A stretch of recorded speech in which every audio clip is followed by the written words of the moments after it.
going to share with you my 3 favorite books that were written for Canadians. And stick around to the end of this video where I'm going to share with you my #1 book that's going to teach you a strategy that you've probably never heard of, that you're going to be able to increase your financial net worth. Hey everyone, my name is Cynthia and I help people just like you increase your financial IQ and help you on your path to financial security. All right, so number 3 is The Wealthy Barber Returns by David Chilton. Now, David Chilton lives in Ontario and he's a businessman, and he did write a book called The Wealthy Barber over 10 years ago and sold over 2 million copies. And what he did was, in the Returns book, he wrote a couple of the same things. He regurgitated a couple of same things with, a little bit of a twist with now technology and everything being more digital. But 2 things that he said that really stuck out to me was, from the very first book, he said, pay yourself first is so important. And I really want to reiterate that to people, that if they just were to take an amount off of their pay, whether it's payroll deduction or it's coming out of your account, regardless of the amount, if it's 10 to 20%, just do it. Do it today, not after your vacation, not after you finish the basement, today. The other thing that he talks about is that Canadians are really getting house strapped. So he says that it's called house arrest. Now, what he means by that is Canadians are buying houses that they just can't afford, and it's really holding them back financially. So he says, try to get something modest, below your means, so that you've got extra money at the end of each month that you're able to invest. Number 2, This Investor Financing, which is written by Dalia and Enza, who are mortgage brokers within Ontario. And what they do is they specialize with clients who are real estate investors. And so they've got a lot of case studies in this book.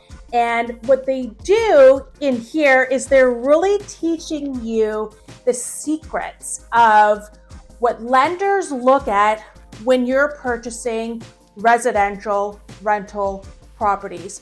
So it's a little bit different if you're just buying one house, but if you're looking at buying upwards of 4 or more rental properties, you really need to know what the lenders are looking at, because if you don't know the ratios that they look at and the different criteria, then after you buy your first one, you could be stumped and not able to buy anymore. And I've seen that happen time and time again. Number 1, which is my favorite one out of the 3, is called Live Your Life Insurance.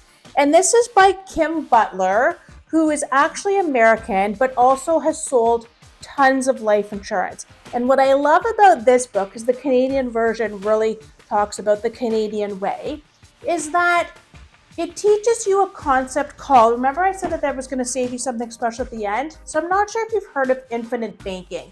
So what infinite banking is it's like you're borrowing money off of your policy to fund other things. So maybe you want to buy a car, or maybe you want to start a business, or maybe you want to buy another residential rental property.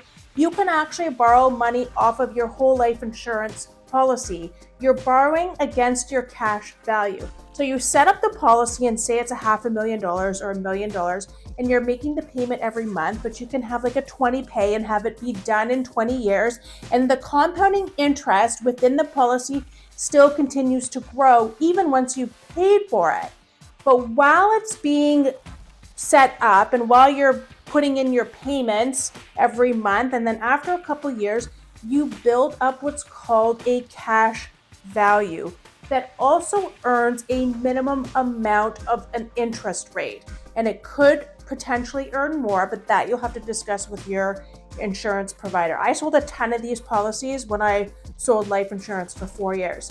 So basically what you do is, once you've got a built up cash value, then when you borrow against the policy, then you start to pay it back, right? So just as if you were to pay back any other loan, and then it's still building up compounding interest inside the policy, because when you borrow against it, you're borrowing against it. You're not interrupting the compounding. So it's still compounding in there. So you pay it back and then you rinse and repeat. And there's been a lot of business investors that have invested in whole life insurance policies, such as Ray Kroc from McDonald's and Walt Disney from Disney World. So those are my 3 favorite. I hope that you got value from this video, and if you did, feel free to like and subscribe, and we'll see you in the next video.